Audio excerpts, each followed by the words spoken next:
किसी बच्चे ने कोई क्वेश्चन नहीं भेजा है। Now we are starting with tutorial 1। आपके पास अगर ट्यूटोरियल 1 खुला है तो बहुत बढ़िया है। Let begin with first 5 question. पहले 5 आप जल्दी से पढ़िए। आपको जिसमें डाउट है आप वो बोलिए, और अगर आपको डाउट किसी में नहीं है तो मैं किसी बच्चे का नाम लेके, इसमें मैंने नाम पढ़े हैं, उसमें कोई भी क्वेश्चन उससे पूछ लूंगा। ट्यूटोरियल फर्स्ट, पहले 5 क्वेश्चन। टाइम हुआ है 6:50। आपको 2 मिनट दे रहा हूँ। 5 क्वेश्चन थ्योरी के हैं, पढ़िए। अगर डाउट है पूछिए, नहीं डाउट है तो मैं आपसे पूछूंगा।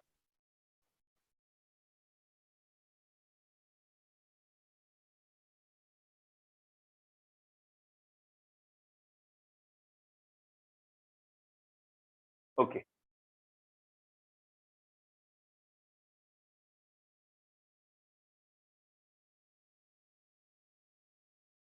पहले 5 में किसी बच्चे ने डाउट है तो जल्दी से बोल दी। फर्स्ट 5 में anyone having any doubt please ask.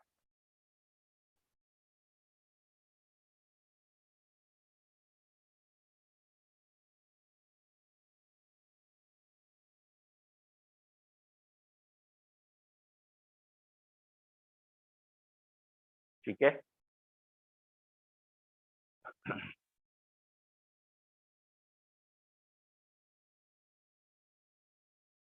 Okay, third and fourth पूछा है सौम्या बच्चे ने।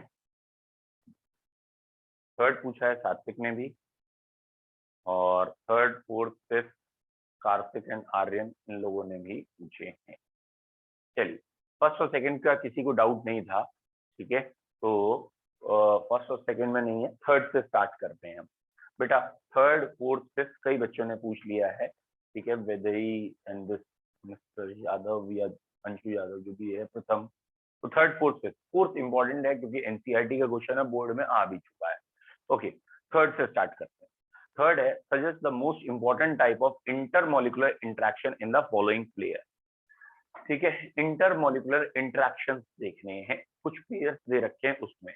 तो पहले दिमाग में होना चाहिए इंटरेक्शंस हैं कौन कौन से, इंटरमोलिकुलर इंटरेक्शंस कौन से हैं, दो मॉलिक्यूल में अट्रैक्शंस कौन कौन से हो सकते हैं। तो यूजुअली जो मॉलिक्यूल्स में अट्रैक्शन होंगे वो वंडरवॉल्स अट्रैक्शन होंगे यूजुअली, ठीक है, दे आर वैंडरवॉल्स अट्रैक्शन। लेकिन अब वैंडरवॉल्स में भी टाइप्स होते हैं। दैट मीन्स आप ये नहीं कह सकते खाली वंडरवॉल कह के बच जाएं, क्योंकि सारे ऑप्शंस में वंडरवॉल ही लग रहा है। अब वंडरवॉल के कौन कौन से टाइप हैं उसे समझिए। पहला वंडरवॉल का टाइप हम मान लेते हैं, जो सबसे कॉमन या इजीएस्ट है, कि अगर दोनों चीजें नॉन पोलर हैं तो उस फोर्स को हम कहते हैं लंडन फोर्स, या इस फोर्स को हम कहते हैं dispersion force. London force, dispersion force, या इसे कहा जाता है इन, ठीक है, इंस्टेंटेनियस इंड्यूस डाइपोल। और फिर यही वर्ड दोबारा है, इंस्टेंटेनियस इंड्यूस डाइपोल। ये वाला फोर्स कब बताया जाता है, ये वाला interaction he weakest interaction of all the interaction कहलाता है। ये वाला फोर्स बताया जाता है बच्चों जब चीजें हमारी नॉन पोलर होंगी, जब चीजें हमारी नॉन पोलर होंगी। दोनों चीजें नॉन पोलर हैं, पहले में भी इंस्टेंटेनियस डाइपोल बन रहा है, दूसरे में भी इंस्टेंटेनियस डाइपोल बन रहा है। तो जब चीजें नॉन पोलर होती हैं सबका इंटरेक्शन कहलाता है ये। एग्जाम्पल क्या है, जैसे अगर हमने कहा हेक्सेन है, अगर हमने कहा हेक्सेन है, और दूसरा ऑक्टेन है, इन दोनों में इंटरेक्शन देखना है। तो हेक्सेन भी नॉन पोलर है, ऑक्टेन भी नॉन पोलर है। अब अगर ये वाला पार्टिकल नॉन पोलर, ये वाला नॉन पोलर, ये नॉन पोलर चलते जा रहे हैं, तो अट्रैक्ट कैसे कर रहे हैं। तो इसको हम मानते हैं कि ये चीजें इंड्यूस हो जाती हैं या डिफॉर्म हो जाती हैं, और डिफॉर्म होने की वजह से थोड़ा थोड़ा डाइपोल आ जाता है, या कभी पार्शियल, यहाँ +4, यहाँ माइनस, यहाँ माइनस, यहाँ प्लस, और ये चेंज होते रहेंगे। और ये प्लस और माइनस का इंटरेक्शन कहलाता है लंडन फोर्स। तो ये चार्जेस कब ज्यादा आएंगे, कब कम आएंगे, ये चार्जेस बेसिकली सरफेस एरिया पे डिपेंड कर रहे हैं।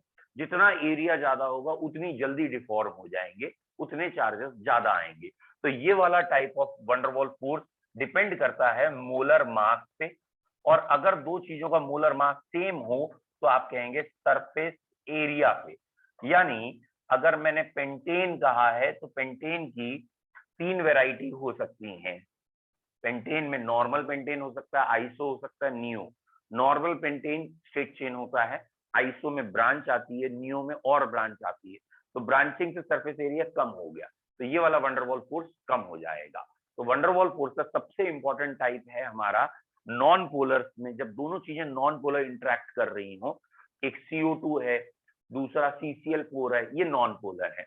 अब कुछ बच्चों को नहीं पता होगा नॉन पोलर क्या है, तो बेसिकली पोलर और नॉन पोलर क्लास 11th का केमिकल बॉन्डिंग का एक छोटा सा टॉपिक था कि हाइब्रिडाइजेशन और शेप देखते हैं, और अगर कभी रेगुलर शेप आती है, जैसे CO2 लीनियर आता है, तो जितना डाइपोल इस तरफ है उतना ही डाइपोल इस तरफ, दोनों वेक्टर कैंसिल हो जाते हैं, तो वो नॉन पोलर होता है।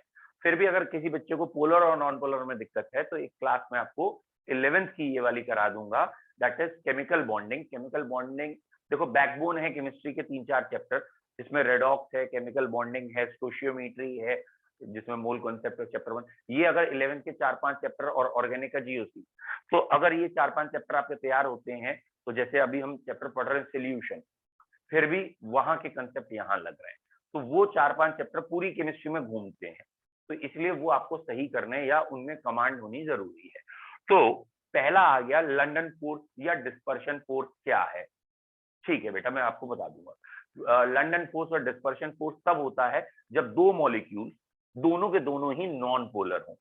वो दोनों सेम मॉलिक्यूल भी हो सकते हैं, डिफरेंट भी, मतलब एक CO2 का मॉलिक्यूल दूसरे CO2 का मॉलिक्यूल, दोनों CO2 है, तो जब दोनों ही CO2 है तो उनके बीच का जो इंटरेक्शन है, दोनों CO2 के बीच का जो इंटरेक्शन है वो यही वाला है।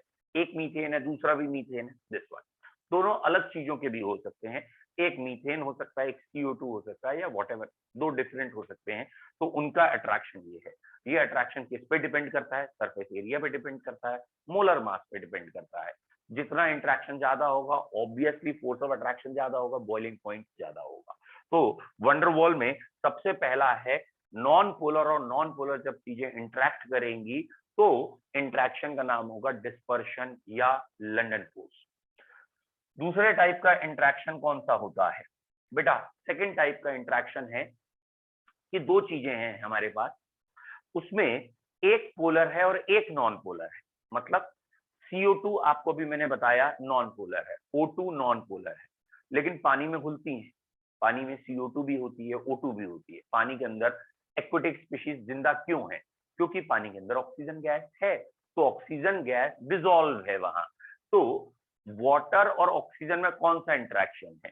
तो बच्चों यहाँ पे हम कहेंगे एक में पहले से डाइपोल था और दूसरे में डाइपोल बनाया गया, ये वाली टेक्नोलॉजी से दूसरे में इंड्यूस्ड डाइपोल था। तो एक पहले से पोलर था और एक नॉन पोलर था।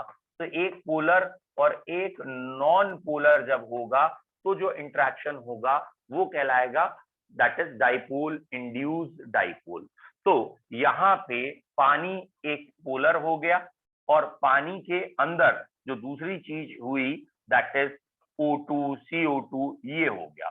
तो ऑक्सीजन इन वाटर इस कंडीशन में आएगा और ऑब्वियसली इसमें एक में तो चार्जेस पहले से हैं, इसका मतलब इससे थोड़ा ये स्ट्रॉन्ग है।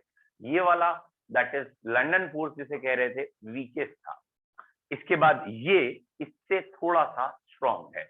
और अगर मैं कूलम्स लॉ की भाषा में बात करूं आपसे, क्योंकि आप 12th में जानते हैं कूलम्स लॉ, तो कूलम्स लॉ होता था F = 1/4 pi epsilon not Q1 Q2 upon R²। जबकि 11th की एनसीईआरटी में ये दे रखा है, इसमें R की पावर 6, मतलब बहुत वीक है।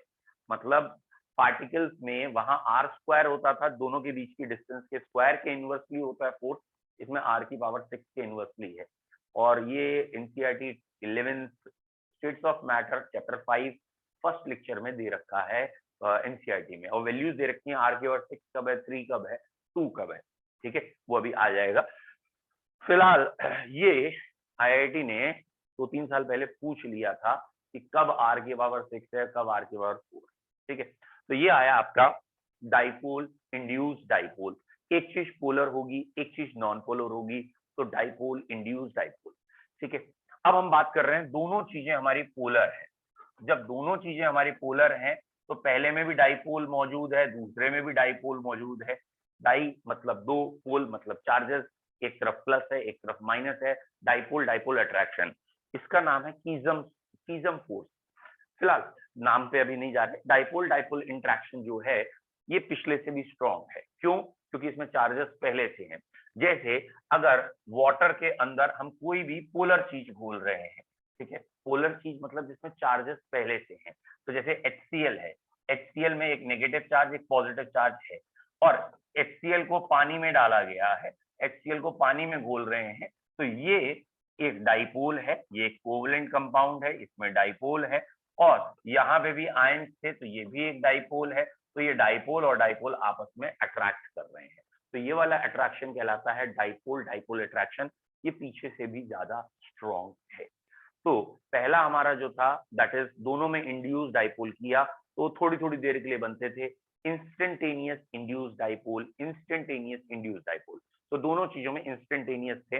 वीकेस्ट वंडरवॉल फोर्स वही था, उसी का नाम लंदन या डिस्पर्शन था।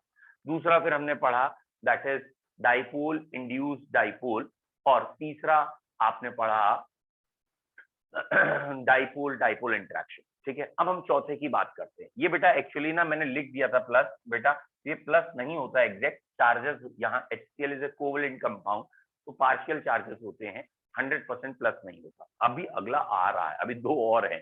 तो इसी की एक कैटेगरी और होती है, डाइपोल डाइपोल की एक कैटेगरी है। डाइपोल डाइपोल का एक स्पेशल टाइप है which is termed as hydrogen bond. मतलब डाइपोल डाइपोल ही था लेकिन वैल्यूज इतनी ज्यादा हो गई कि वो डाइपोल डाइपोल के सारे केसेस को ओवरकम कर रहा है, बहुत हाई वैल्यूज आ रही हैं, दैट इज हाइड्रोजन बॉन्ड। किसकी वैल्यूज वो भी बताते हैं। जैसे बॉइलिंग पॉइंट देख रहे हैं तो हमने कहा HCl के दो मॉलिक्यूल में डाइपोल डाइपोल है, HBr के दो मॉलिक्यूल में डाइपोल डाइपोल है, HI में भी है डाइपोल डाइपोल, और बॉइलिंग पॉइंट बढ़ता है। यानी बॉइलिंग पॉइंट एक तरीके से मॉलिक्यूलर वेट के इनवर्सली आ रहा है। इसका मॉलिक्यूलर वेट ज्यादा है तो इसका बॉइलिंग पॉइंट ज्यादा है तो इसका कम है। तो थ्योरेटिकली HF का तो सबसे कम होना चाहिए, लेकिन जब एक्सपेरिमेंट किया गया तो HF का बॉइलिंग पॉइंट सबसे ज्यादा आता हुआ दिखा। तो भैया HF में भी डाइपोल डाइपोल है, इन सब में भी डाइपोल डाइपोल है, तो HF को आना तो यहाँ चाहिए, आ यहाँ रहा है। पॉइंट समझ में आ रहा है कि HF सबसे लाइटेस्ट है तो पीछे होना चाहिए, और डाइपोल डाइपोल ही सब में है, तो HF आगे क्यों आ गया? इस तरह के वंडरवॉल इंटरेक्शन का एक स्पेशल नाम दिया है, that is hydrogen bond. Very important, her exam में कंपटीशन 12 एक क्वेश्चन जरूर हाइड्रोजन बॉन्ड के आसपास होता है हर एग्जाम में। और हाइड्रोजन बॉन्ड क्या है? 11th में हमने पढ़ा था, इसे कमाल का बॉन्ड है। याद, अगर जिन बच्चों ने मुझसे पढ़ा है उन्हें याद होगा, हम इसे यूजुअली कहते हैं कमाल का बॉन्ड है। क्या कमाल का बॉन्ड है? मैं 11th स्टैंडर्ड में अगर रिपीट करूं आपको 11th में कैसे पढ़ाया था, वो ये ऐसे पढ़ाया था मैंने कि ये हाइड्रोजन नाम का प्राणी है, ठीक है, और ये इसके फ्रेंड सर्किल है। ये रहे हाइड्रोजन के फ्रेंड, ये रहे हाइड्रोजन के फ्रेंड। समझ में आया? याद आ गया? और ये फ्रेंड ऐसे हैं, ठीक है, और समझ में आ गया होगा। तो हाइड्रोजन नाम का प्राणी है, इसके दो फ्रेंड हैं जो थोड़े कम एज के लो या छोटे साइज, कहते हो स्मॉल साइज बोलना है एक्चुअली केमिस्ट्री में, और हाईली इलेक्ट्रोनेगेटिव, बहुत ही सुंदर है। तो स्मॉल साइज और हाई इलेक्ट्रोनेगेटिव दो फ्रेंड हैं इसके। डन। और इस फ्रेंड के साथ इसकी मैरिज हो गई है, ये बन गया कोवेलेंट बॉन्ड। इन्होंने यहां बना लिया है कोवेलेंट बॉन्ड। तो ये था हाइड्रोजन। ये कौन थे? ये थे स्मॉल साइज और मोर इलेक्ट्रोनेगेटिव एलिमेंट, मोर इलेक्ट्रोनेगेटिव एटम या एलिमेंट, ये मीना थे, ठीक है, ये दोनों ही मीना थे। यहाँ शादी भी हो गई, इनकी कहीं और हो गई। डन। इसके बाद भी अभी भी ये वाला अट्रैक्शन जारी है। अगर ये अट्रैक्शन अभी भी जारी है, कमाल का अट्रैक्शन है, अभी भी जारी है, तो ये अट्रैक्शन कहला रहा है हाइड्रोजन बॉन्ड। तो हाइड्रोजन बॉन्ड के लिए कंडीशन क्या चाहिए थी? तो याद रखना है, हाइड्रोजन बॉन्ड के लिए दो कंडीशन है।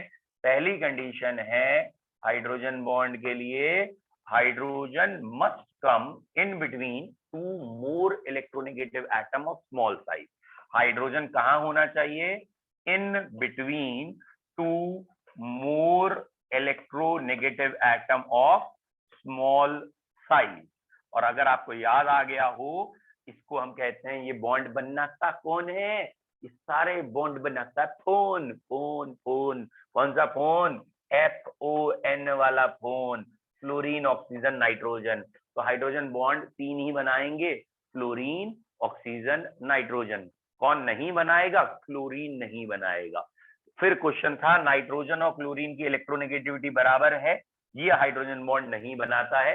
अरे भैया, हाइड्रोजन बॉन्ड बनाने के लिए स्मॉल साइज चाहिए था, क्लोरीन का साइज बड़ा हो गया। और यहाँ फनी लैंग्वेज में हम कहते हैं कि भैया नाइट्रोजन ने हाइड्रोजन बॉन्ड बना लिया, सुंदर वो भी था, क्लोरीन ने हाइड्रोजन क्यों नहीं बनाया? ये भी बहुत सुंदर है। हर चीज की एक उम्र होती है, क्लोरीन की वो उम्र निकल गई है, या हमने एज कह दिया था इसलिए। फिलहाल हाइड्रोजन बॉन्ड के लिए पहली कंडीशन ये जरूरी है, हाइड्रोजन इन बिटवीन आएगा दो इलेक्ट्रोनेगेटिव एटम के, एक से कोवलेंट बॉन्ड से भी जुड़ा हो और दूसरे से, जरा ये वाला पॉइंट ध्यान रखना, ये वाला पॉइंट बच्चे छोड़ देते हैं। कौन सा पॉइंट? ये कि hydrogen must attach with one of the more electronegative element.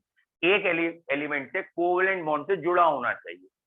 खाली ये नहीं है कि हाइड्रोजन है तो हाइड्रोजन बॉन्ड बनेगा, एक इलेक्ट्रोनेगेटिव एटम से जुड़ा होना चाहिए और दूसरे इलेक्ट्रोनेगेटिव एटम के साथ ये अट्रैक्शन चलेगा, तब हाइड्रोजन बॉन्ड है। अब देखिए बेटा, कहां प्रॉब्लम आती है बच्चों को हाइड्रोजन बॉन्ड बताने में। जैसे मैं पहला एग्जांपल खुद ही बता देता हूं, ये HF है, क्या इसमें हाइड्रोजन बॉन्ड है? तो आंसर है, क्योंकि जैसे ही आप इसका दूसरा मॉलिक्यूल ड्रॉ करेंगे आपको ये अट्रैक्शन दिख जाएगा कि हाइड्रोजन दो इलेक्ट्रोनेगेटिव के बीच में आया, एक से कोवलेंट बॉन्ड से जुड़ा है और ये अट्रैक्शन हाइड्रोजन बॉन्ड है। तो ऐसे देखना है। वाटर में हाइड्रोजन बॉन्ड है तो आप इसको ना, वाटर को ऐसे ड्रॉ कर लेंगे तो थोड़ा आसान लगेगा, HOH HOH। तो आपको ये दिख जाएगा, ये हाइड्रोजन रहा और ये हाइड्रोजन इधर ऑक्सीजन के बीच में है, इससे कोवलेंट बॉन्ड से जुड़ा है और ये अट्रैक्शन हाइड्रोजन बॉन्ड है। तो वाटर और दूसरे वाटर के बीच में हाइड्रोजन बॉन्ड है। अब मैं आपसे क्वेश्चन पूछूंगा, क्या इसमें हाइड्रोजन बॉन्ड है या नहीं है?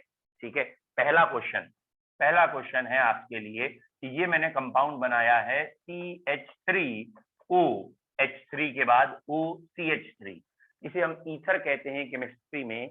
बताइए, क्या ईथर के दो मॉलिक्यूल्स में हाइड्रोजन बॉन्ड होगा या नहीं होगा? Will hydrogen bond exist? बहुत बढ़िया, आर्यन का आंसर आ गया, वेरी नाइस। आपको यस या नो ही लिखना है, या 1 का मतलब यस होता है, 2 का मतलब नो होता है। आयुष वेरी गुड, आयुष, सौम्या, ये बच्चे बढ़िया कर रहे हैं, कार्तिक बढ़िया कर रहे हैं, इन बच्चों ने ठीक किया है, वेरी गुड। तो यहाँ हाइड्रोजन बॉन्ड नहीं है, वेरी गुड। क्यों नहीं है हाइड्रोजन बॉन्ड? क्योंकि यहाँ ऑक्सीजन हाइड्रोजन से कनेक्टेड ही नहीं है। एक्चुअली ये लिखा ऐसे जाता है, एक्चुअली में ये होता ये है, ये रहा CH3 और ये रहा O और ये रहा CH3। क्या हाइड्रोजन कोवलेंट बॉन्ड से जुड़ी है ऑक्सीजन से? हमारा पॉइंट क्या था? हाइड्रोजन एक एलिमेंट के साथ, एक मोर इलेक्ट्रोनेगेटिव एटम के साथ कोवलेंट बॉन्ड से जुड़ी है, वो तो जुड़ी ही नहीं, और इसीलिए यहाँ हाइड्रोजन बॉन्ड नहीं है। यहाँ हाइड्रोजन बॉन्ड क्यों नहीं है? हमने कहा था कि आपको कार्बन, बेटा कार्बन से ऑक्सीजन जुड़ा है ना, कार्बन से क्या लेना देना? आपको हाइड्रोजन को किससे डायरेक्टली अटैच देखना है? मोर electronegative atom of small size, और ये 3 ही है, फ्लोरीन, ऑक्सीजन और नाइट्रोजन। यूजुअली ये इन्हीं 3 के साथ हाइड्रोजन बॉन्ड बनाता है। एक आध रेयर केस में क्लोरीन भी है, एक आध रेयर केस में, वो भी बताऊंगा। तो यहाँ हाइड्रोजन बॉन्ड नहीं है क्योंकि ऑक्सीजन जो है वो कार्बन से जुड़ा है, दोनों तरफ, किसी भी तरफ हाइड्रोजन से नहीं जुड़ा है, इसलिए। क्लियर? अब मैं अगर आपसे ये क्वेश्चन पूछता, क्या वाटर एंड ईथर में हाइड्रोजन बॉन्ड बन सकता है? क्या वाटर और ईथर का पेयर है, एक वाटर का और एक ईथर का, इनमें हाइड्रोजन बॉन्ड बन सकता है? आपको फिर बताना है यस और नो। 1 का मतलब यस, 2 का मतलब नो, या y का मतलब यस, n का मतलब नो, ये टाइप कर दीजिए। वेरी गुड, वाटर और ईथर में हाइड्रोजन बॉन्ड बन सकता है।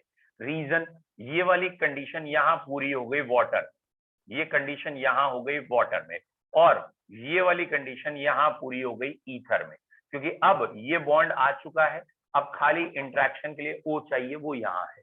तो वाटर और ईथर में हाइड्रोजन बॉन्ड हो सकता है, भले ही बहुत वीक होता है, वेरी वीकेस्ट हाइड्रोजन बॉन्ड में आता है, क्योंकि सारे हाइड्रोजन बॉन्ड भी इक्वल स्ट्रेंथ के थोड़ी है, तो यहाँ हाइड्रोजन बॉन्ड हो सकता है।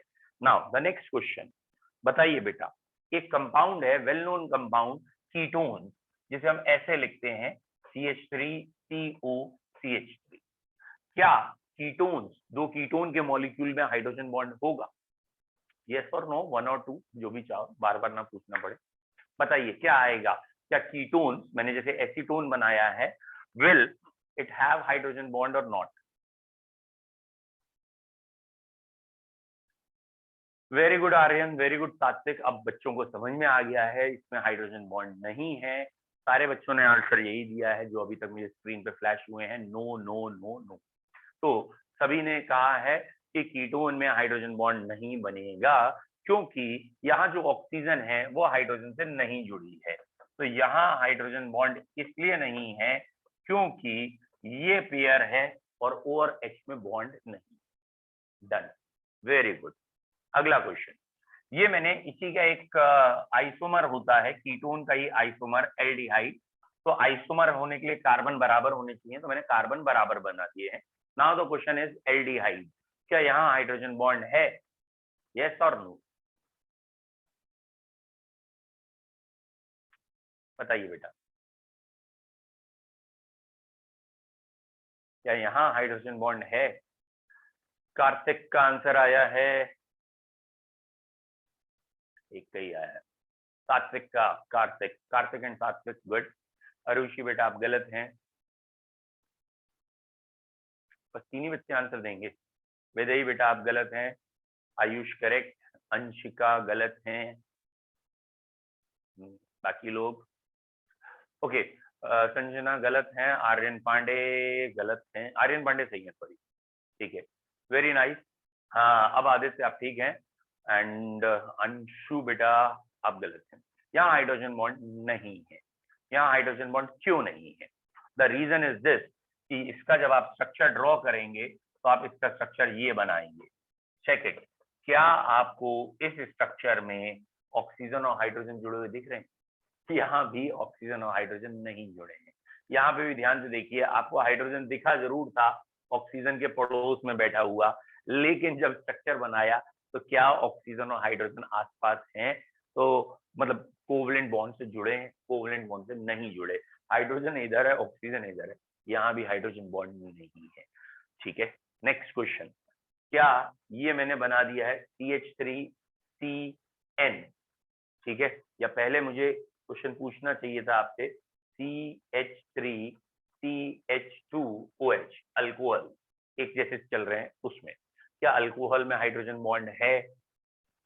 आंसर बताइए बेटा, do alcohols have hydrogen bond?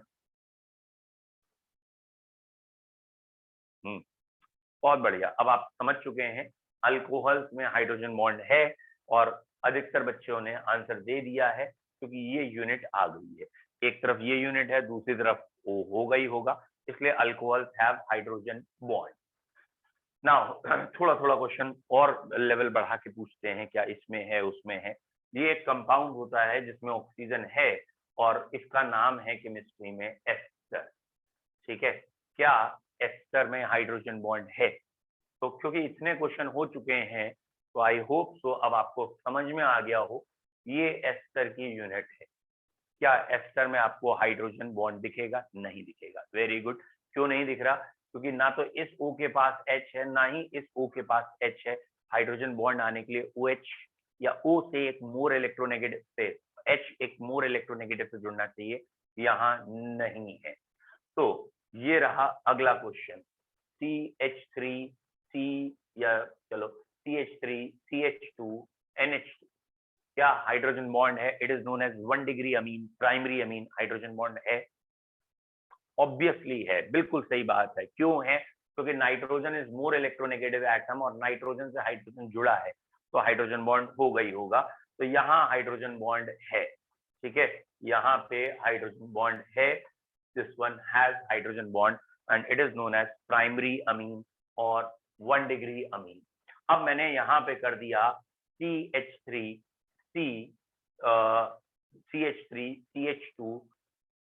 3 times, ठीक है, N, यहाँ CH3 3 टाइम्स N है। बेसिकली ये 3 डिग्री अमीन कहलाती है। यहाँ R ग्रुप लगे होते हैं, इट इज टर्शरी अमीन। क्या हाइड्रोजन बॉन्ड है? ऑब्वियसली नहीं है। क्यों नहीं है? क्योंकि इसमें नाइट्रोजन से सिर्फ कार्बन कार्बन और कार्बन जुड़े हैं। इस नाइट्रोजन के पास हाइड्रोजन है ही नहीं। जब हाइड्रोजन ही नहीं है तो हाइड्रोजन बॉन्ड कैसे बनेगा? नाइट्रोजन से हाइड्रोजन कनेक्टेड होनी चाहिए बेटा, वो नहीं है, इसलिए इसमें हाइड्रोजन बॉन्ड नहीं है। इसके दो मॉलिक्यूल में हाइड्रोजन बॉन्ड का इंटरेक्शन नहीं है। तो यूजुअली ऑर्गेनिक में जो इंटरेक्शन होता है वो कार्बोक्सिलिक एसिड में बहुत ज्यादा इंटरेक्शन होता है हाइड्रोजन बॉन्ड का, फिर अल्कोहल्स में माना जाता है, और अल्कोहल्स के बाद अमीन्स में माना जाता है। तो ऑर्गेनिक में इंटरेक्शन ऑफ हाइड्रोजन बॉन्ड या power of hydrogen bond acid में सबसे ज्यादा है, फिर अल्कोहल में, फिर अमीन्स में। तो ये टॉपिक हमारा था हाइड्रोजन बॉन्ड। ठीक है, फिर से एक बारी देखते हैं हमारे टॉपिक क्या क्या हो गए हैं। हम पढ़ रहे हैं वंडर वॉल फोर्सेस के टाइप। इसमें पहला था दोनों इंड्यूस हो तो उसे कहते हैं लंदन फोर्स, और लंदन फोर्स में दोनों के दोनों में हमें इंड्यूस डाइपोल बनाना पड़ेगा। ठीक है,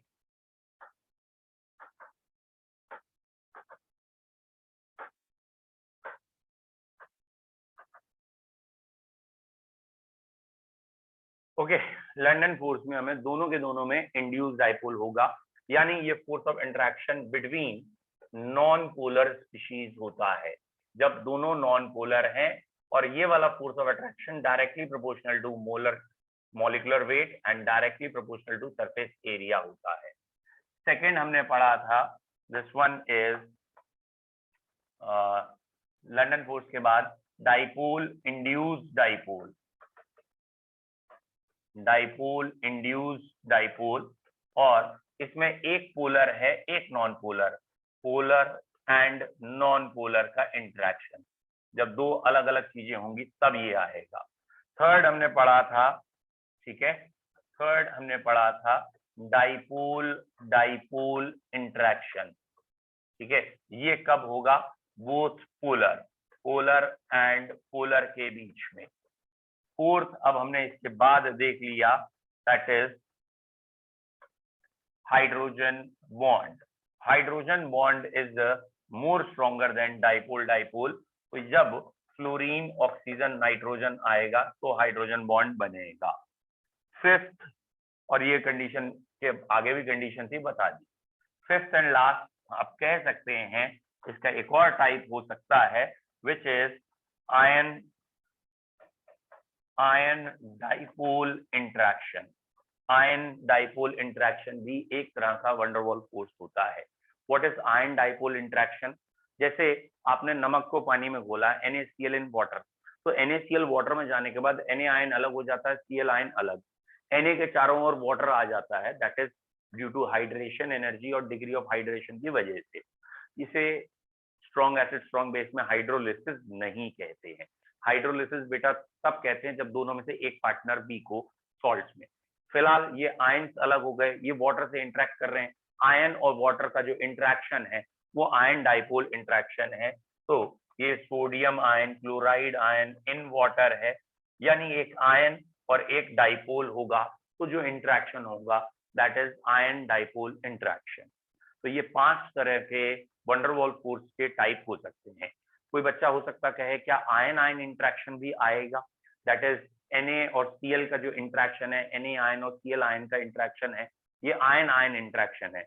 बच्चे ion interaction is termed as ionic bond. इसलिए आयन जब दोनों चीजें आयन हैं तो वो इंटरेक्शन इसमें इंक्लूड नहीं होगा।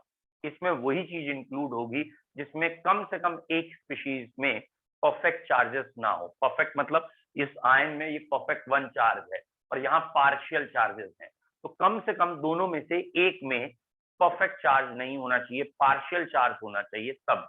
दोनों में परफेक्ट चार्जेस हैं, Na ion, Cl ion, K ion, sulphate ion. तो अब जो इंटरेक्शन होगा वो कहलाएगा आयन आयन वाला आयनिक बॉन्ड। तो ionic bond is not considered in this type of interaction. अब बच्चों अगर हम क्वेश्चन में आए, that is question number 3rd, 4th and 5th। मुझे उम्मीद है अब 3rd, 4th और 5th, क्योंकि मैंने थोड़ा सा एक्सप्लेन ज्यादा किया है, तो आप खुद कर लें। पहला, अच्छा ये 5th क्वेश्चन जैसे पार्शियली सॉल्युबल, इनसॉल्युबल की बात है, तो वो चीजें जो पानी के साथ हाइड्रोजन बॉन्ड बना लेती हैं वो पानी में घुलती हैं, और अगर बहुत हैवी है, बाई चांस अल्कोहल है, लेकिन बहुत हैवी अल्कोहल है तो नहीं घुलेगा। मतलब हाइड्रोजन बॉन्ड एक लिमिट तक हाइड्रोफोबिक को ओवरकम करता है, लिमिट से ज्यादा नहीं, तो वो पार्शियली सॉल्युबल में आ जाएगा। बहुत हल्का अल्कोहल है तो तुरंत घुल जाएगा, थोड़ा ज्यादा भारी है और भारी है तो सॉल्युबिलिटी कम होती जाएगी। पेंटेनॉल के ऊपर वाले अल्कोहल पानी में नहीं घुलते हैं, तो ये फुल्ली सॉल्युबल, पार्शियली सॉल्युबल इनमें आएगा। चलिए क्वेश्चन नंबर 3rd से स्टार्ट करते हैं। Most important type of intermolecular interaction in the following pair. तो बच्चों यहाँ पे पहला पेयर है एन हेक्सेन एन ऑक्टेन। मुझे उम्मीद है आपको समझ में आ गया हो एन हेक्सेन क्या है, एन ऑक्टेन क्या है। दोनों ही ऑर्गेनिक के हैं, दोनों ही नॉन पोलर हैं, तो यहाँ लंदन फोर्स आएगा। Very good. ये सबसे पहला सबसे वीकेस्ट फोर्स जो था, वंडरवॉल, बेटा वंडरवॉल तो है ही बेटा, वंडरवॉल का वीकेस्ट फोर्स जैसे लंदन फोर्स या दैट इज डिस्पर्शन फोर्स कहना। अब ठीक है, वंडरवॉल फोर्स खाली कह दोगे तो गड़बड़ हो गया ना। अगला क्वेश्चन है iodine CCl4 repeat as before. यहाँ आप कह सकते हैं ये पिछला वाला ही है, आयोडीन भी नॉन पोलर है, CCl4 भी नॉन पोलर है। Next is NaClO4 in water. बेटा NaClO4 आयोनाइज हो जाएगा Na आयन और ClO4 आयन और वाटर में, तो यहाँ आयन्स बनेंगे और वाटर पोलर है, तो सबसे लास्ट वाला जो था ना आयन डाइपोल। तो आप ये नहीं कहोगे NaCl एक आयनिक कंपाउंड है, सीधा उसे आयन्स में डिवाइड करेंगे, तो ये दो तरह के आयन्स में एग्जिस्ट करेगा, तो यहाँ आयन्स बनेंगे, ये पोलर है यानी डाइपोल बनेगा, और अगर यहाँ डाइपोल बनेगा तो आयन डाइपोल इंटरेक्शन कहलाएगा। ठीक है बेटा, हाइड्रोजन बॉन्ड क्यों नहीं कहलाया? बेसिकली यहाँ जो पहला आयन है दैट इज Na आयन, उसमें मतलब ये तो आयन ही अलग है, ये आयन है, इसमें तो कोई हाइड्रोजन बॉन्ड का है ही नहीं, कोई सेंस ही नहीं है, तो यहाँ हाइड्रोजन बॉन्ड का कोई सेंस ही नहीं है, ये पूरा पोल है ये, इसलिए यहाँ हाइड्रोजन बॉन्ड नहीं है।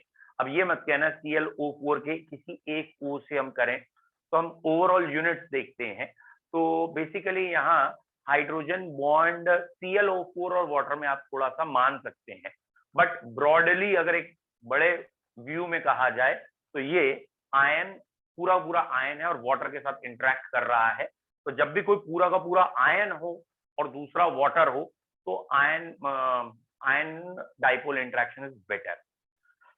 अगला है methanol and acetone. I hope so आपको पता है मिथेनॉल इज पोलर, उसमें एक चार्ज सेपरेशन है, एसीटोन इज ऑल्सो पोलर, तो यहाँ आप हाइड्रोजन बॉन्ड भी कह सकते हैं, बट ज्यादा बेटर फिर है जब भी दोनों पोलर चीजें हो और बहुत अच्छा इंटरेक्शन ना लग रहा हो, डाइपोल डाइपोल। एक्चुअली ना हाइड्रोजन बॉन्ड तब ज्यादा, मैंने आपको पहले ही बताया है, hydrogen bond is a type of dipole dipole interaction. ठीक है, डाइपोल डाइपोल इंटरेक्शन का एक टाइप है, बट ये तब ज्यादा स्ट्रांगली लगता है जब फ्लोरीन हो, ऑक्सीजन हो, नाइट्रोजन हो और ये इनऑर्गेनिक के साथ हो, क्योंकि ऑर्गेनिक में आपको पता है प्लस आई इफेक्ट लगता है, प्लस आई इलेक्ट्रॉन पुश करते हैं, तो ऑक्सीजन का नेगेटिव चार्ज कम हो जाता है, चार्ज कम हो गया मतलब इलेक्ट्रोनेगेटिविटी एक तरीके से कम कहना चाह रहे हैं, तो इंटरेक्शन कम हो रहा है। फिर भी आप यहाँ दोनों वर्ड यूज कर सकते हैं, डाइपोल डाइपोल अट्रैक्शन भी कह सकते हैं, क्योंकि दोनों ही पोलर हैं और क्योंकि दोनों में ऑक्सीजन और हाइड्रोजन यहाँ जुड़ा हुआ भी है, तो आप हाइड्रोजन बॉन्ड भी दिखा सकते हैं, no doubt. Acetonitrile and acetone, अब तो एकदम क्लियर है, ना तो यहाँ हाइड्रोजन बॉन्ड है ना यहाँ हाइड्रोजन बॉन्ड है, लेकिन दोनों ही पोलर है, तो dipole dipole interaction based on solute and solvent interaction following. ठीक है, सॉल्युबिलिटी इन ऑक्टेन, जरा ध्यान रखना, 4th क्वेश्चन इंपॉर्टेंट है। यहाँ ऑक्टेन यानी पानी, सॉरी नॉन पोलर के अंदर कौन ज्यादा घुलेगा ये पूछा है। Octane is a non polar solvent, increasing solubility in octane.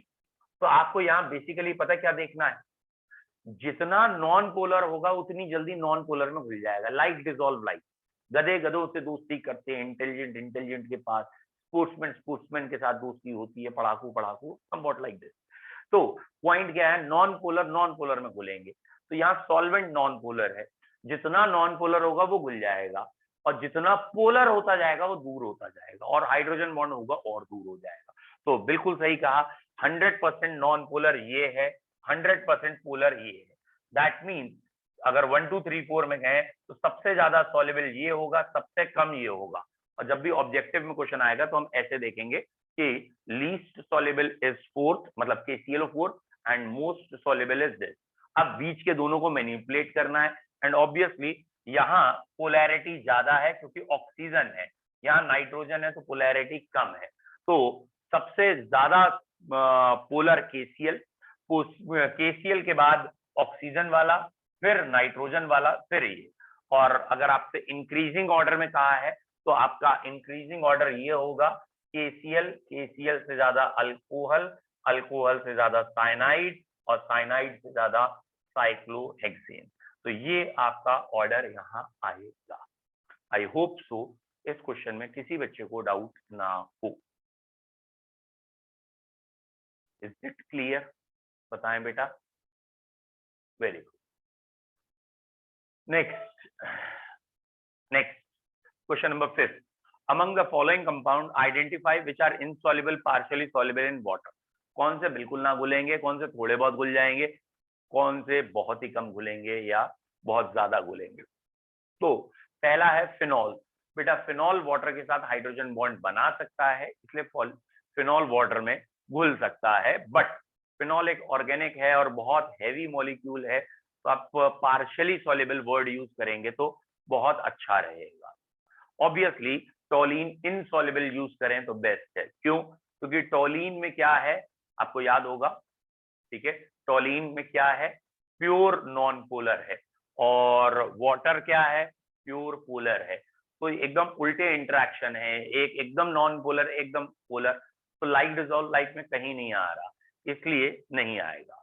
ठीक है, फिनॉल को C6H5OH कहते हैं बेटा, बेंजीनॉल नहीं कहते, दैट इज अलग है। बेंजीनॉल वर्ड से अच्छा है फिनॉल वर्ड यूज करना। फॉर्मिक एसिड हाईली सॉल्युबल है बेटा, फॉर्मिक एसिड में ऑर्गेनिक कंपोनेंट बहुत कम है, मतलब एक ही कार्बन है, और हाइड्रोजन बॉन्ड बहुत अच्छा बना सकता है। और अगर कभी ऑर्गेनिक पार्ट कहलाता है हाइड्रोफोबिक, मतलब वो पानी में नहीं घुलना चाहता, OH ग्रुप हाइड्रोफिलिक है, और फॉर्मिक एसिड का जो हाइड्रोफोबिक पार्ट है वो बहुत छोटा है और हाइड्रोफिलिक डोमिनेंट है, तो ये अच्छा खासा घुल जाएगा। इथाइलिन ग्लाइकॉल बताया आपको, पेट्रोल में घुलता है, वाटर का भी कई जगह फ्रीजिंग पॉइंट कम करता है, 2 OH है, ग्लिसरॉल में 3 OH है। तो जहां भी जितने OH ज्यादा होते जाते हैं उतना हाइड्रोजन बॉन्ड के बनने के चांसेस बढ़ जाते हैं, हाईली सॉल्युबल हो जाता है। क्लोरोफॉर्म बहुत कम सॉल्युबल है, ना के बराबर कह सकते हैं, तो आप पार्शियली सॉल्युबल या इनसॉल्युबल की तरफ भी जा सकते हैं, but chloroform is quite polar, बहुत ज्यादा पोलर है, तो पार्शियली सॉल्युबल और इनसॉल्युबल में इसमें देखना पड़ेगा। पेंटेनॉल मैंने अभी आपको बताया था, अल्कोहल में जैसे जैसे मिथनॉल इथनॉल आगे बढ़ते हैं सॉल्युबिलिटी कम होती है। मिथनॉल सॉल्युबल है, इथनॉल कम हुआ, प्रोपेनॉल और कम, पेंटेनॉल आते आते सॉल्युबिलिटी बहुत कम हो जाती है। पेंटेनॉल को आप पार्शियली या इनसॉल्युबल दोनों में ही काउंट कर सकते हैं। हेक्सेनॉल तो इनसॉल्युबल में ही जाता है। पहले 5 में इतना ही है, अब नेक्स्ट 5 की बात करेंगे। ओके ओके, अगले 5 बेटा अब आपको समझ में आ गया होगा नेक्स्ट टर्न से आपको कैसे तैयार रहना है। हम लाइन से चलते हैं, और आज तो क्योंकि टॉपिक आ गया था, ठीक है, और यूजुअली टाइम हाँ यही रखेंगे 6:30, तो सॉरी 6:45 to 7:30, ठीक है। चलिए, आप लोगों की क्लास का टाइम है, जिन बच्चों की क्लास का टाइम है वो जाना चाहें चले जाएं। अब वो बच्चे रुक जाइएगा या प्रॉब्लम्स जिनको पूछनी है काइंडली आस्क देयर क्वेश्चन। कुछ बच्चों ने कल कहा था मुझे एक्स्ट्रा टाइम चाहिए, तो मैंने कहा था क्लास के बाद आपको टाइम मिलेगा, आप चिंता ना करें। नाउ वो बच्चे जिनको कोई भी प्रॉब्लम है, इससे कोई मतलब नहीं है कि सॉल्यूशन चैप्टर में है, सॉलिड स्टेट में है, या किस टॉपिक में, what ever the problem kindly discuss, जल्दी पूछिए।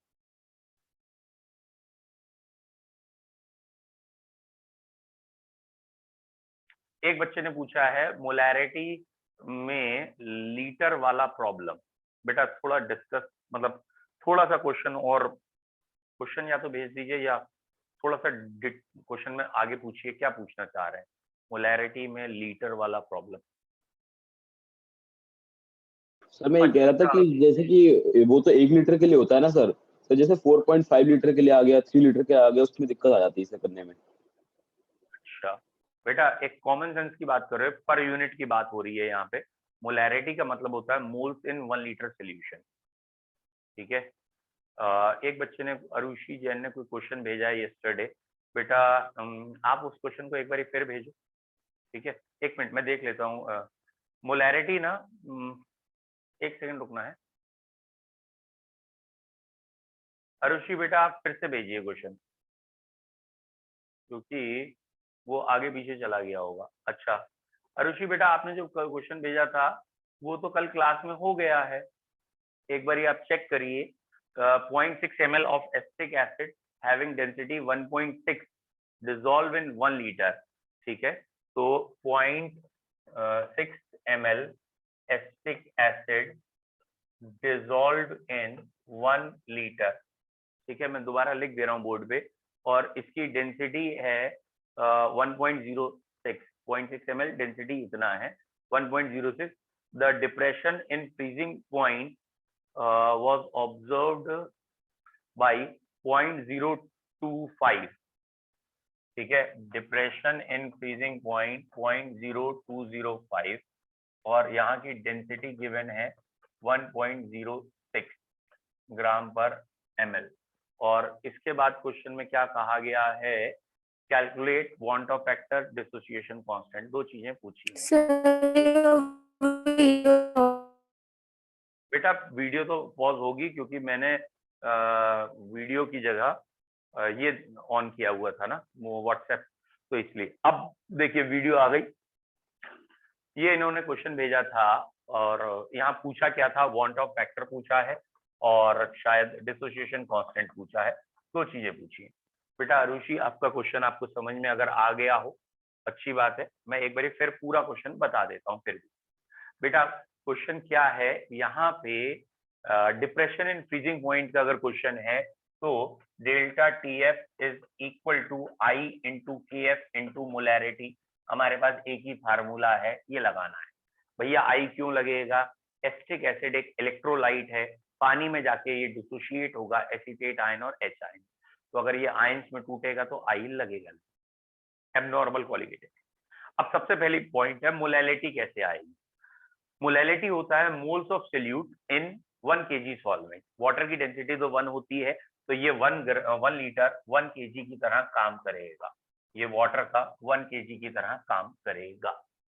इसके बाद ये तो ml है, लेकिन हमें चाहिए सोल्यूट के ग्राम, तो सोल्यूट के ग्राम कैसे आएंगे, डेंसिटी गिवन है, तो डेंसिटी इनटू, ठीक है, वॉल्यूम इज मास। तो अब डेल्टा टी एफ गिवन है 0.0205, मैं इस फॉर्मूले में पुटअप कर रहा हूं। डेल्टा टी एफ आपको ये गिवन है, इक्वल्स टू आई निकालना है, वाटर का के एफ 1.86 फिक्स है। मोलैरिटी कैसे आएगी, ये हो गया बेटा 1.06 multiplied by 1.06 multiplied by 0.6 ml, ये ग्राम बन गए, इन दोनों की मल्टीप्लाई से ग्राम। एसिटिक एसिड का molecular weight 60 gram upon molecular weight is mole into 1000, अच्छा 1 लीटर एड अप, ठीक है, इससे कोई मतलब नहीं है, ये 1 लीटर है। तो ये हो गई मोलैलिटी, ये हो गया के एफ, ये हो गया आई, ये यहाँ से आई पहले आप मैथमेटिक करके निकाल लेंगे। तो आई होप सो पहला आपका डाउट क्लियर होना चाहिए, आई कैसे आए।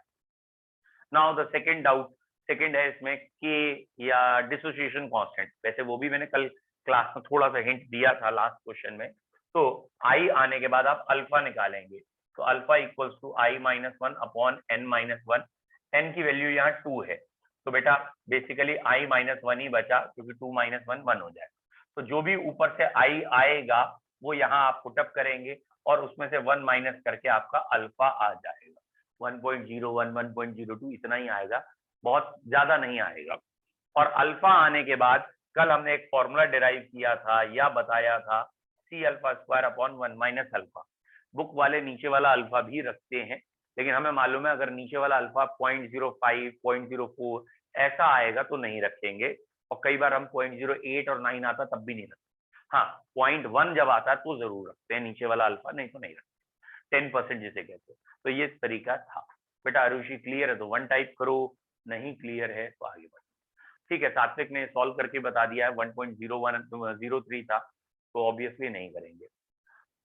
How to calculate and in the above बेटा सौम्या क्या पूछना चाह रहे हो, मैं नहीं समझ पाया। हाउ टू कैलकुलेट क्या, अनम्यूट करके बोल दो। सर इन एबनॉर्मल कोलिगेटिव प्रॉपर्टीज सर उसमें n कैलकुलेट करना होता है सर, डिसोसिएशन वाले में सर वो नहीं आता। बेटा एबनॉर्मल कोलिगेटिव प्रॉपर्टी में n बेसिकली है कितने पार्टिकल में टूट रहा है। जैसे ये एसिटिक एसिड है तो ये ऑर्गेनिक का एक कंपाउंड है, और एसिटिक एसिड में ये पूरा एसिटेट आयन कोवलेंट बॉन्ड से जुड़ा है, तो ये तो टूटेगा ही नहीं।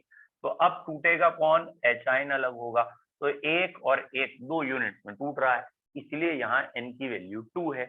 और कोई क्वेश्चन है, जैसे ऑर्गेनिक के अलावा जैसे इनऑर्गेनिक की बात करें तो बड़ा इजी हो जाता है, बेरियम आयन अलग हो जाते हैं, क्लोराइड आयन अलग हो जाते हैं, तो यहाँ n की वैल्यू 3 हो गई।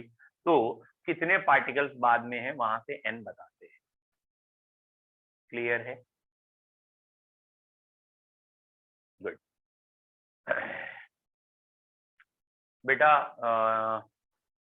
एक बच्चे ने पूछा है मोलैरिटी का फॉर्मूला। अविशी बेटा क्या पूछा, मैं पढ़ नहीं पाया, काफी लिखा था आपने, आप अनम्यूट होके पूछ लो।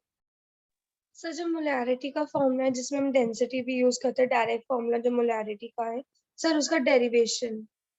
नहीं, मोलैरिटी के 2 फॉर्मूले हैं, एक मोलैलिटी के साथ है कि मोलैरिटी से मोलैलिटी बनाओ, और एक है मोलैरिटी का विद वेट परसेंट। कौन सा वाला, एक है 10 dx अपॉन मॉलिक्यूलर वेट, और एक है 1000 इंटू मोलैलिटी या molarity upon 1000 into D sir minus 1000 वाला 1000 इंटू डी वाला। ठीक है, ये देखिए मान लीजिए हमें किसी की मोलैरिटी m गिवन है, ये है मोलैरिटी m, ठीक है। ऑब्वियसली मोलैरिटी की यूनिट मोल पर लीटर होती है, ये गिवन है, और कहा है इस सॉल्यूशन की डेंसिटी d ग्राम पर ml है, ये गिवन है।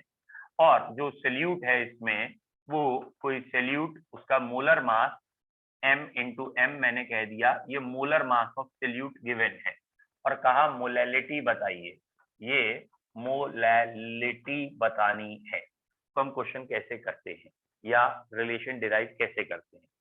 हमें मोलैलिटी अगर बतानी है तो मोलैलिटी का फॉर्मूला है मोल्स ऑफ सॉल्यूट, और डिवाइड में है wait of solvent in KG, wait of solvent. तो पहले हमें सॉल्यूट के मोल्स चाहिए और वेट ऑफ सॉल्वेंट चाहिए।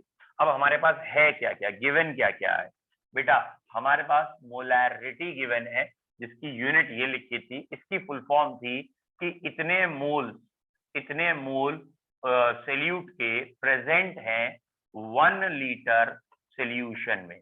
मोलैरिटी का मतलब ये 2 चीजें हमें गिवन है।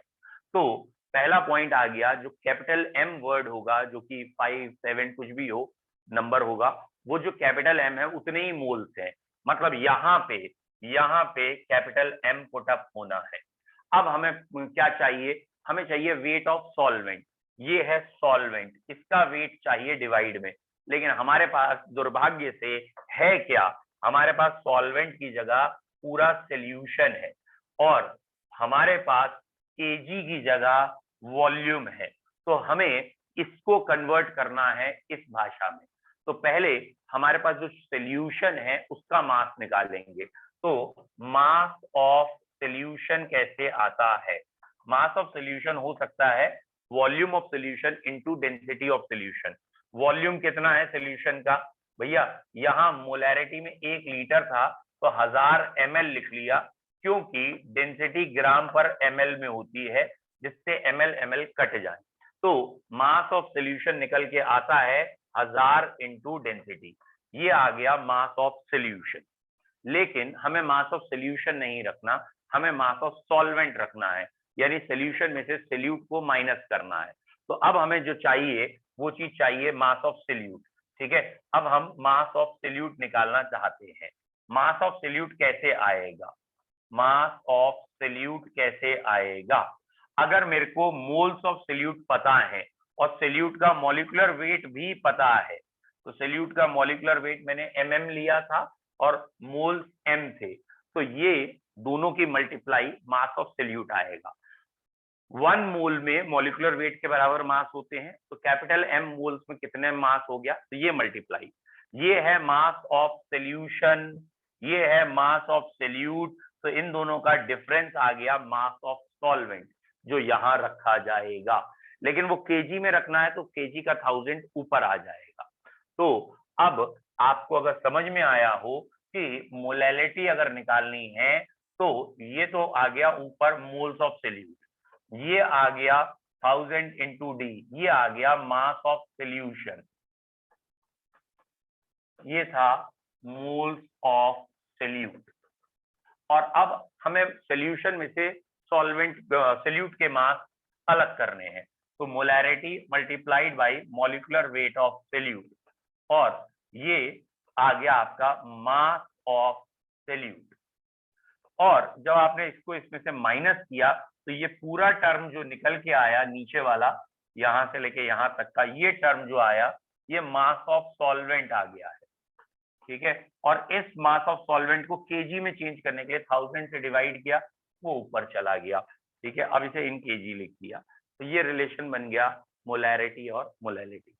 अगला, ओ क्लियर है बेटा? सर मास ऑफ सोल्यूट वाला पार्ट बता दीजिए एक बार।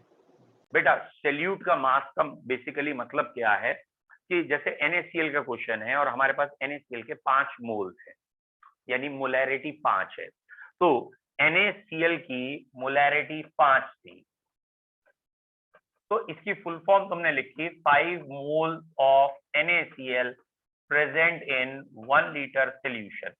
तो सोल्यूट के या NaCl के 5 मोल है, और आपको पता है ना मोल वर्ड आता कहां से, वेट अपॉन मॉलिक्यूलर वेट से, तो मोल का फॉर्मूला है weight upon molecular weight.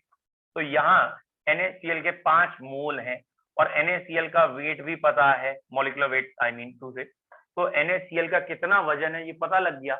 Molarity को मतलब मोल्स को अगर मॉलिक्यूलर वेट ऑफ से मल्टीप्लाई करते हैं तो वेट आ जाता है सोल्यूट का मास। क्लियर है? तो इसीलिए ये लिखा है मोल, मोलैरिटी वहां मोल्स था multiplied by molecular weight of solute. कोई डाउट?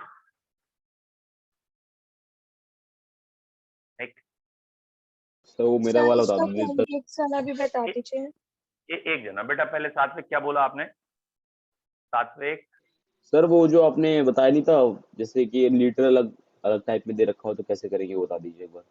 एक बार एक क्वेश्चन पूरा भेजना, या कुछ मुझे याद अभी नहीं आ भेजता रहा। हूँ सर एक सेकंड। लीटर अलग, ये सारे लीटर वाला तो नहीं था एक? सर वैसे तो मैं जो मोलैरिटी होती है वो अपॉन 1 लीटर होती है सर, पर अगर 1 लीटर के अलावा कुछ और आ जाए तो क्या करेंगे, ये समझ नहीं तो आता मेरे को। भैया जितने लीटर आएगा उससे डिवाइड कर। जैसे सपोज दैट मैं कह रहा हूं कि आप गाड़ी चला रहे हो, तो आपकी स्पीड है 60 किलोमीटर पर आवर, इस स्पीड से गाड़ी चला रहे हो। अब मैं दूसरा क्वेश्चन दे दूं कि ये बच्चा जो है ये 6 घंटे गाड़ी चलाता है और 6 घंटे में 1200 किलोमीटर चलाता है, तो 1 घंटे में कितनी चलाएगा? अरे 1200 को 6 से डिवाइड करते 200 आ गया, अब 1 घंटे में 200। मतलब मोलैरिटी की डेफिनेशन है number of moles in 1 litre, और तुम्हें अगर पता है कि 3 लीटर में इतने मोल हैं, अब 3 लीटर में मोल पता है तो 1 लीटर में मोल निकालने हैं, 3 से डिवाइड कर दे, तो जो भी वैल्यू दे रखी है उससे डिवाइड जब करते हैं तो 1 लीटर का आंसर आ जाता है, पर लीटर आ जाता है। Okay sir. बेटा अविशी अब बोलिए। सर मोलैरिटी का जो दूसरा फॉर्मूला है 10dx वाला, एक बार वो भी बता दीजिए। वो तो बेकार है, वो तो इजीएस्ट है, देख लो बहुत इजी है, 1 सेकंड का है वो। बेटा मोलैरिटी का फॉर्मूला यूजुअली ये है moles of solute upon weight of solvent, weight sorry molarity है, वॉल्यूम कहना था, volume of solution in litre. बेटा अगर हमारे पास गिवन है वेट परसेंट, एक्स परसेंट, और ये W/W में गिवन है, और साथ में डेंसिटी गिवन है D ग्राम पर ml, ये दो चीजें हमें गिवन है। तो पहले x परसेंट की हमने फुल फॉर्म लिखी, तो x ग्राम, क्योंकि ये ग्राम में होगा, x gram solute present in 100, ये 100 फिक्स है, 100 ग्राम सोल्यूशन। तो हमें ये समझ में आ गया कि मोलैरिटी के लिए मोल्स बनाने होंगे तो ये x ग्राम से मोल बनेंगे, तो x ग्राम है, मॉलिक्यूलर वेट से डिवाइड करेंगे तो मोल्स बनेंगे। तो यहाँ मोल्स बनाने के लिए x लिखा जाएगा और नीचे मॉलिक्यूलर वेट लिखा जाएगा एंड ऑब्वियसली सॉल्यूट का लिखा जाएगा, जिससे ये मोल्स ऑफ सॉल्यूट बन जाएंगे। यहाँ तक क्लियर होना चाहिए, कुछ है ही नहीं यहाँ तक। अब हमें चाहिए वॉल्यूम ऑफ सॉल्यूशन और हमारे पास है मास ऑफ सॉल्यूशन। तो इट इज क्लियर मास से वॉल्यूम बनाया जा सकता है with the help of density. तो हमें अगर वॉल्यूम ऑफ सॉल्यूशन चाहिए तो mass of solution upon density of solution कर देंगे तो हमें वॉल्यूम मिल जाएगा। और यहाँ सॉल्यूशन का मास सदैव 100 ग्राम रहेगा। सदैव क्यों? परसेंटेज का मतलब हमेशा 100 ही होता है और ये 100 ग्राम होगा और डेंसिटी डी ग्राम पर ml होगी। तो ये ग्राम कैंसिल होके वॉल्यूम ml में आएगा, लेकिन वॉल्यूम हमें रखना है लीटर में। क्योंकि हमें लीटर में रखना है तो ml से लीटर में चेंज करने के लिए 1000 से डिवाइड करेंगे और 1000 से डिवाइड करते ही ये 10 नीचे रह जाएगा, दैट इज 10d हो जाएगा। नाउ अब बेटा अगर हम बात करें कि यहां हमने ऊपर रख दिया था मोल्स में x अपॉन मॉलिक्यूलर वेट और नीचे वॉल्यूम में रखना है 1/10d। नीचे वॉल्यूम इन लीटर में रखना है 1/1 तो ऊपर चला गया 10d और इन तीनों को इकट्ठे पढ़ लिया तो molarity is 10dx upon molecular. ये कोई डेरिवेशन नहीं है, तो बस खाली इंटर कन्वर्जन है, एक चीज गिवन है दूसरी निकाल। अगला क्वेश्चन, एनी अदर डाउट? ये क्लियर है?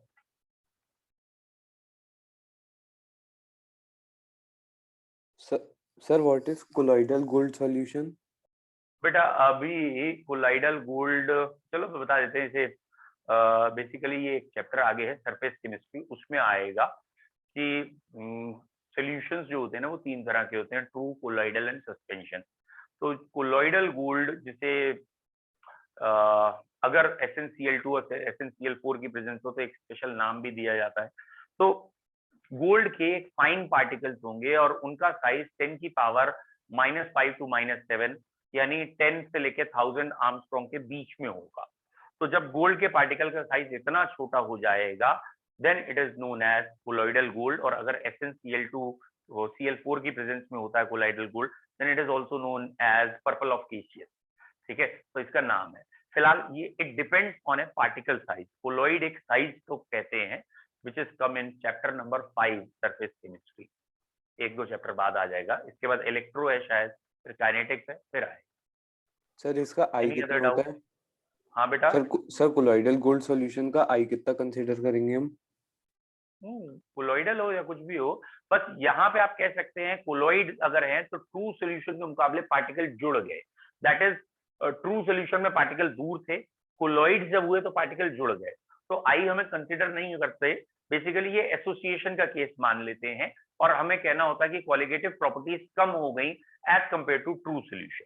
तो अधिकतर ऐसे क्वेश्चन थ्योरेटिकल या कंसेप्चुअल होते हैं, न्यूमेरिकल यहाँ आई नहीं लगाना होता। मतलब कोलॉइडल गोल्ड का कोई आपको वैसे न्यूमेरिकल नहीं मिलेगा कितने पार्टिकल जुड़ के एक पार्टिकल बना, बट कोलॉइड का मतलब होता है पार्टिकल का एग्रीगेशन होना। तो ये एसोसिएशन के केस में आएगा और कंसेप्चुअल क्वेश्चन में आएगा कि there qualitative properties are less than true solution. कोई डाउट?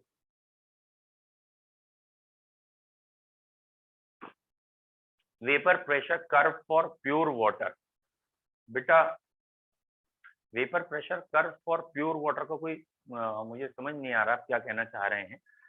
एक वाटर है, वाटर की वेपर्स ऊपर आ रही हैं, शायद कोई वेपर प्रेशर आएगा।